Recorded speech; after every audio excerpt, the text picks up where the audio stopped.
পুনের অভিজাত আবাসনে ভয়াবহ কীর্তি। সেখানে এক ধর্ষক রীতিমতো এক মহিলাকে নির্যাতিত করে তারপর সেখানে সেলফি তুলেছেন, এমনই অভিযোগ উঠে আসছে। অভিযুক্ত গ্রেপ্তার করতে এই মুহূর্তে ব্যর্থ রয়েছে পুলিশ প্রশাসন। তরুণীকে ধর্ষণের পর সেলফি তুলেছেন ডেলিভারি বয়, এমনই অভিযোগ উঠে আসছে। গোটা বিষয় নিয়ে যাবো বিস্তারিত। আমাদের সঙ্গে যুক্ত হয়েছে প্রতিনিধি সৌম্য মুখার্জি। সৌম্য, কি জানতে পারছো? তবে কি এবার উচ্চবিত্ত আবাসনও কোনোভাবে নিরাপদ নয়, কি বলবে?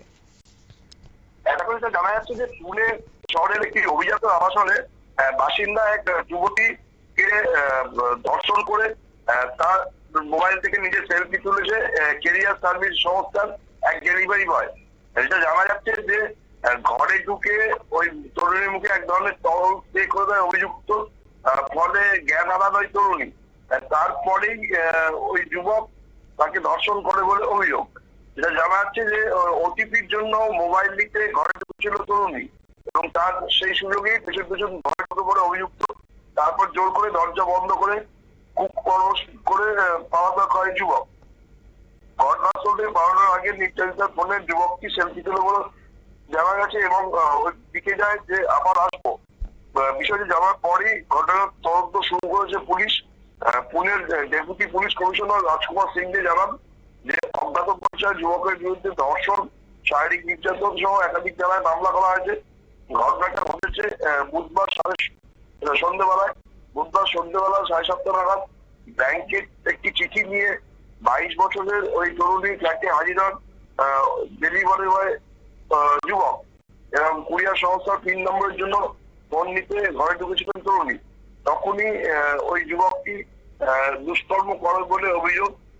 এর ফলে 7:30 নাগাদই তরুণী জ্ঞান হারান এবং পরে প্রতিবেশীরা বিষয়টি জানতে পারে, তাকে নিয়ে গিয়ে হাসপাতালে ভর্তি করে। এই ঘটনার তদন্ত নেবে ইতিমধ্যেই পুনে পুলিশ 10টি আলাদা দল গঠন করেছে। ফরেনসিক দলও ঘটনাস্থলে পৌঁছে তদন্ত করছে। স্প্রে করার ফলে তরুণী জ্ঞান হারিয়েছিলেন তা খতিয়ে দেখা হচ্ছে এবং যুবতীর ফোন থেকে অভিযুক্ত যুবকের একটি সেলফিও পাওয়া গেছে।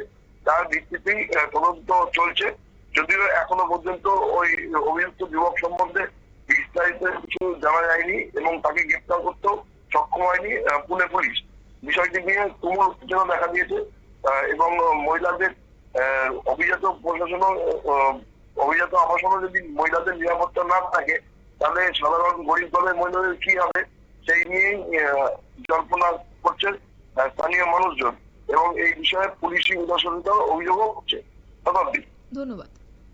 অর্থাৎ পুনে শহরের ধনী ব্যক্তিরা এই আবাসনের বাসিন্দা এবং নিরাপত্তার বেড়া ডিঙিয়ে সেই উচ্চবিত্ত আবাসনের একটি ফ্ল্যাটে ঢুকে 22 বছরের তরুণীকে ধর্ষণের অভিযোগ উঠেছে কুরিয়ার সার্ভিস সংস্থার একটি ডেলিভারি বয়ের বিরুদ্ধে। এবং এই ঘটনার পর এই মুহূর্তে সেই অভিযুক্তকে ধরতে পুলিশ পদক্ষেপ গ্রহণ করছে। পাশাপাশি সেই নির্যাতিত তরুণীকে এই মুহূর্তে হাসপাতালে ভর্তি করানো হয়েছে বলেও খবর রয়েছে। নিয়ে ছোট্ট একটি বিজ্ঞাপন, বিরতির সঙ্গে থাকুন।